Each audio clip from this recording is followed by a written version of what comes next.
क्या कल्पना सोरेन बन रही है बीजेपी के लिए मुश्किलों का सबब? नमस्कार, मैं नेहा, आप देख रहे हैं नया भारत टीवी। झारखंड मुक्ति मोर्चा की नेता और विधायक कल्पना सोरेन द्वारा हाल ही में आयोजित रैलियों में बीजेपी के खलबली मचा दी। उनकी रैलियों में भारी भीड़, खासकर महिलाओं का समर्थन बीजेपी के लिए चिंता का विषय बन गया है। मैया सम्मान यात्रा के दौरान जनता का जबरदस्त समर्थन मिलने से बीजेपी ने विरोध तेज कर दिया। गुमला जिले में एक रैली के दौरान कल्पना सोरेन ने बीजेपी पर तीखा हमला किया। उन्होंने PIL मास्टर गैंग कहा और राज्य की जनता के लिए शुरू की गई योजनाओं में लगातार रुकावट डालने का काम कर रही है। उन्होंने कहा कि बीजेपी ने मुख्यमंत्री हेमंत सोरेन द्वारा शुरू की गई झारखंड मुख्यमंत्री मैया सम्मान योजना के खिलाफ जनहित याचिका दायर की है। कल्पना सोरेन की यह यात्रा खासकर महिलाएं मतदाताओं के बीच काफी लोकप्रिय हुई है। सरकार की योजनाओं के तहत 21 से 50 साल की महिलाओं को हर महीने 1000 रुपए की आर्थिक सहायता दी जा रही है। इसके साथ ही उन्होंने आदिवासी समुदाय की पहचान और संस्कृति की रक्षा के लिए अलग सरना धर्म कोड और आदिवासी भाषाओं को संविधान की 8वीं अनुसूची में शामिल करने की मांग को जोरदार तरीके से उठाया। बीजेपी ने इसके जवाब में गोगो दीदी योजना की घोषणा की है, जिससे सरकार बनने पर महिलाओं को 2100 रुपए प्रति माह दिए जाने का वादा किया गया है।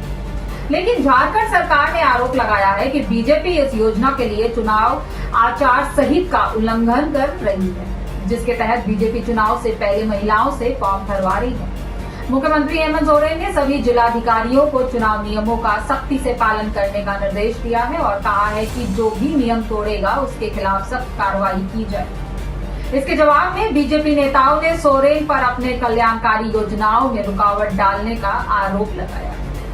कल्पना की विशेषता उनकी सहजता है, जिसके जरिए वे आम आदिवासी महिलाओं से आसानी से कनेक्ट कर पाती हैं। वे रैलियों में न केवल महिलाओं के सम्मान की बात करती हैं, उन्हें सरकारी सुरक्षा और मदद का भरोसा जगाती हैं, बल्कि साथ साथ आदिवासी संस्कृति और भाषा की रक्षा का भी वादा करती है। हमारी कुडुख भाषा को संविधान की 8वीं अनुसूची में शामिल करने के लिए हेमंत जी ने केंद्र सरकार को पत्र लिखा है, पर अभी तक ये मामला केंद्र में भाजपा सरकार के पास लंबित है।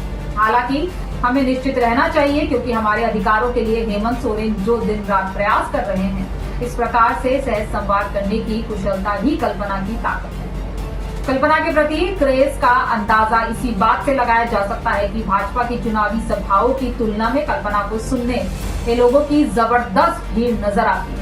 वरिष्ठ पत्रकार शकील अख्तर लिखते हैं कि नक्सल प्रभावी इलाकों में जहां शाम 5 से 6 बजे के बाद आमतौर पर महिलाएं घर से बाहर नहीं निकलती, कल्पना सोरेन के निकलने पर सड़कों पर महिलाएं दिखाई देती हैं, जो एक सुखद परिवर्तन है। शकील के अनुसार परिस्थितियां वेश्या के एक महिला नेता का उदय हो जाना झामुमो के लिए वरदान बन चुका है। गौरतलब है कि हेमंत सोरेन के जेल जाने के बाद अब झामुमो पर संकट छाया था। कल्पना ने एक गृहिणी की भूमिका को छोड़कर सक्रिय राजनीति में अचानक प्रवेश किया। इंडिया गठबंधन की सभाओं में भाग लिया। हेमंत सोरेन के लिए न्याय की मांग करते हुए भाजपा को ललकारा था।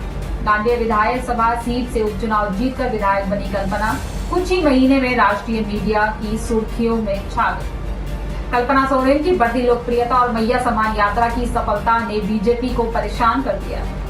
जैसे जैसे चुनाव नजदीक आ रहे हैं, झामुमो और बीजेपी के बीच यह राजनीतिक मुकाबला और तीव्र होता जा रहा है। इस वीडियो में इतना ही। वीडियो अच्छी लगे तो शेयर कर दीजिए। हमारे चैनल नया भारत टीवी को सब्सक्राइब कर दीजिए और यदि कोई सुझाव देना चाहते हैं तो कमेंट बॉक्स में आपका स्वागत है। नमस्कार।